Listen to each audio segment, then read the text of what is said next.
नमस्कार, प्रणाम, जय हिंद साथियों। स्वागत है आप सभी लोगों का हमारे आज के इस वीडियो में। तो दोस्तों, आज का ये वीडियो आप सभी लोगों के लिए काफ़ी ज़्यादा हेल्पफुल होने वाला है, क्योंकि दोस्तों यहाँ पर आप सभी लोगों को उन सारे क्वेश्चन को अवगत कराया गया है जो कि आप सभी लोगों के बोर्ड एग्जाम में पूछे जाने वाले हैं। तो चलिए बिना देरी करते हुए स्टार्ट करते हैं अपना आज का वीडियो और आप सभी लोगों को बताते हैं उन सारे क्वेश्चन को जो कि आप सभी लोगों के बोर्ड एग्जाम में आने वाले हैं। जी हाँ साथियों, देख सकते हो यहाँ हमने लिख रखा है UP board class 10th exam 2022-23 important question, और ये प्रश्न उत्तर बोर्ड एग्जाम में पक्का आएगा। जी हाँ साथियों, ये लिख करके रख लीजिए, ये पक्का आप सभी लोगों के बोर्ड एग्जाम में देखने को मिल सकता है। चलिए फटाफट इसको हम क्लियर कर लेते हैं और देख लेते हैं किस प्रकार के क्वेश्चन यहाँ पर आप सभी लोगों से पूछे गए। तो यहाँ पर दोस्तों सबसे पहले हम सभी लोग देखेंगे बहुविकल्पीय प्रश्न। तो दोस्तों यहाँ पर आप सभी लोगों को सबसे पहला क्वेश्चन मिल जाएगा, देखने को लिखा हुआ है प्रश्न में निम्नलिखित कथनों में से कोई एक कथन सही है, उसे पहचान कर लिखिए। पहला इसमें बोला गया है हजारी प्रसाद द्विवेदी निबंधकार के रूप में प्रसिद्ध हैं, और दूसरा बताया गया डॉक्टर लक्ष्मी सागर एक प्रसिद्ध कवि हैं, और तीसरा है कंकाल के लेखक गुलाब राय हैं। चौथा इसमें बोला गया है राजेंद्र प्रसाद एक सफल नाटककार हैं। दोस्तों इन चार ऑप्शन में से एक ऑप्शन सही है, उसे आपको पहचान करके इसी प्रकार से लिखना पड़ेगा। तो इसका उत्तर आप सभी लोग कमेंट बॉक्स में करके बताइएगा। चलिए आगे जितने भी क्वेश्चन दिए गए सारे के सारे आंसर मैं आपको बताऊंगा।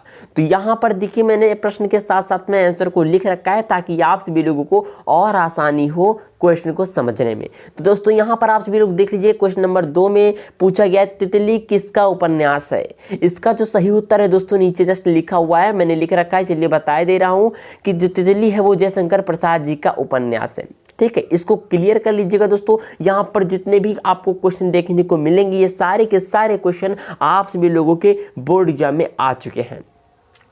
चलिए अगला क्वेश्चन देख लेते हैं दोस्तों। यहाँ पर जो हमारा अगला क्वेश्चन पूछा गया है प्रश्न नंबर 3 में कि लहरों के राजहंस किसका नाटक है। इसका जो सही उत्तर होगा वो हो जाएगा मोहन राकेश का। जी हाँ साथियों, ये लहरों के राजहंस का जो नाटक है वो मोहन राकेश जी का है। अगला क्वेश्चन दोस्तों हमारा यहाँ पर है कि निराला के साहित्य साधना किसकी जीवनी है।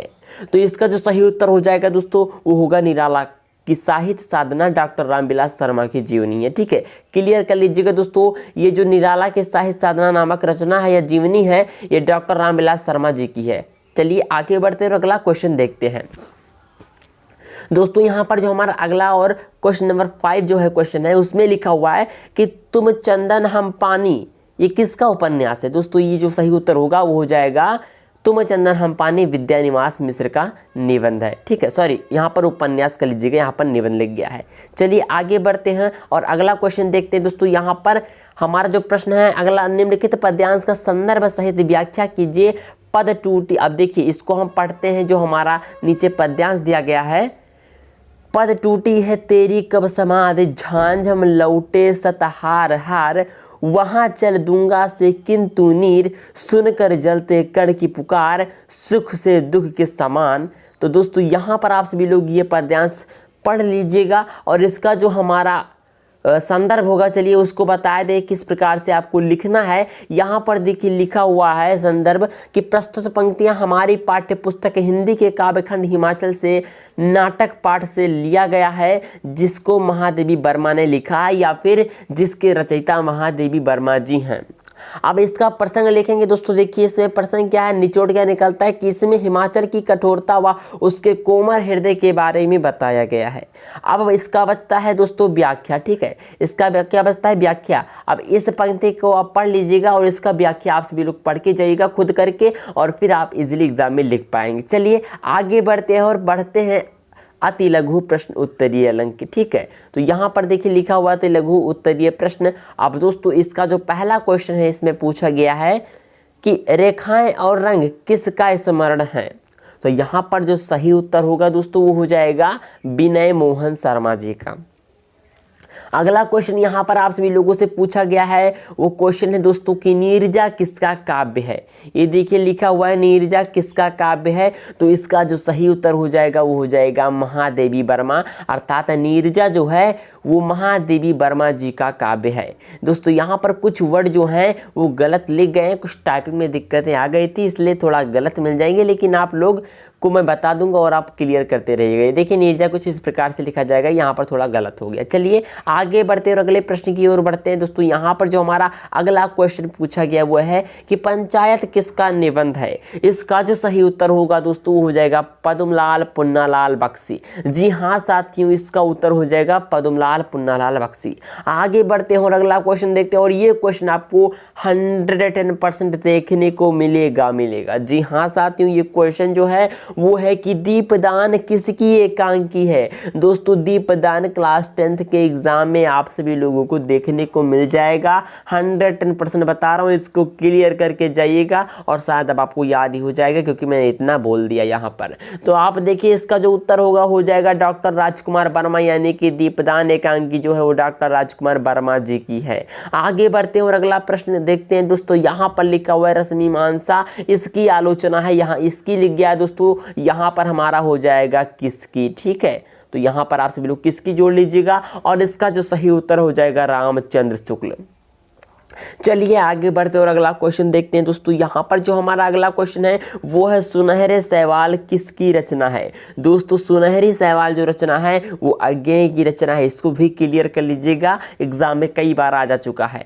तो दोस्तों यहाँ पर देखते हैं अगला क्वेश्चन हमारा कि स्वप्न किसकी रचना है। दोस्तों ये स्वप्न जो रचना है वो है राम नरेश त्रिपाठी जी की। चलिए आगे बढ़ते हैं और अगले प्रश्न की ओर देखते हैं। यहाँ पर लिखा हुआ है कि बिना किसकी रचना है। दोस्तों यहाँ पर देखिए बिना नाम का कोई रचना है जो कि सुमित्रा नंदन पंत जी द्वारा लिखा गया रचना है। तो यहाँ तक आप सभी लोग क्लियर कर लिए हैं। चलिए आगे बढ़ते हैं अगले क्वेश्चन की तरफ बढ़ते हैं दोस्तों। यहाँ पर जो हमारा अगला क्वेश्चन पूछा गया है वो है मधुमालती किसकी कविता है। दोस्तों इसका उत्तर हो जाएगा मंझन, यानी कि जो मधुमालती कविता है वो मंझन की हो जाएगी। चलिए आगे बढ़ते हैं और अगला प्रश्न देखते हैं दोस्तों। यहाँ पर जो हमारा अगला प्रश्न है वो है कि मधुबाला किसकी काव्य रचना है। तो इसका जो सही उत्तर होगा दोस्तों वो हो जाएगा हरिवंश राय बच्चन। अब देखिए यहाँ पर जो है थोड़ा सा गड़बड़ है टाइपिंग में कि यहाँ पर लिखा गया है हरिश्चंद्र बच्चन, लेकिन यहाँ पर आप क्लियर कर लीजिएगा, यहाँ पर हरिवंश राय बच्चन है। ठीक है, इस प्रकार से आप सभी लोग क्लियर करिएगा हरिवंश राय बच्चन।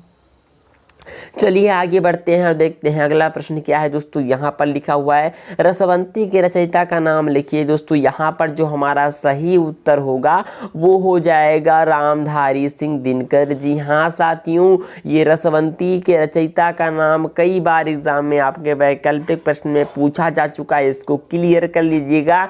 जो रसवंती रचना है वो दोस्तों कविवर रामधारी सिंह दिनकर द्वारा लिखी गई रचना है। चलिए आगे बढ़ते हैं और अगला प्रश्न देखते हैं दोस्तों। यहाँ पर जो हमारा अगला प्रश्न पूछा गया है दोस्तों, यहाँ पर आपसे पूछा गया है कि प्रयोगवादी काव्य की 2 प्रवृत्तियों का उल्लेख कीजिए। दोस्तों यहाँ पर चलिए हम देख लेते हैं इसका आंसर।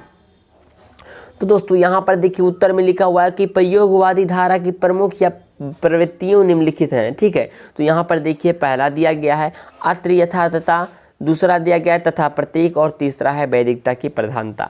तो यहाँ पर 2 प्रवृत्ति बोला गया था, हमने 3 क्लियर करा दिया है और आप सभी लोगों को जो सही लगे उसको क्लियर करके जाइएगा। ठीक है, तो ये हमारे कुछ ऐसे इंपॉर्टेंट प्रश्न थे दोस्तों आप सभी लोगों के बोर्ड एग्जाम में पूछे जाने वाले थे। जी हाँ साथियों, तो इसको क्लियर कर लीजिएगा दोस्तों, क्योंकि आप सभी लोगों के बोर्ड एग्जाम में ये पूछा जाने वाला है। तो दोस्तों अगर आप सभी लोगों को ऐसे ही वीडियोस की नोटिफिकेशन अपने मोबाइल पर रोजाना चाहिए तो दोस्तों आप सभी लोगों को एक छोटा सा काम करना है। आशीष नॉलेज सेंटर गोंडा नामक यूट्यूब चैनल को जो है आपको सब्सक्राइब करना पड़ेगा। जी हाँ साथियों, आपको ऐसे ही वीडियोस की नोटिफिकेशन रोजाना आपके मोबाइल पर अपडेट के रूप में मिलते रहेंगे। और अगर आप सभी लोगों को हमारा ये वीडियो पसंद आया है तो प्लीज़ दोस्तों एक छोटी सी गुजारिश है कि आप सभी लोग हमारे यूट्यूब चैनल के वीडियो को लाइक कर दीजिएगा, क्योंकि आपके एक लाइक से मुझे ढेर सारा मोटिवेशन मिलता है। और अगर आपको ये वीडियो जिस तरीके से भी लगा हो आप सभी लोग कमेंट बॉक्स में लिखिएगा ज़रूर साथियों। और आपका अगर कोई साथी है जो अब की बार बोर्ड एग्जाम देना है उसको,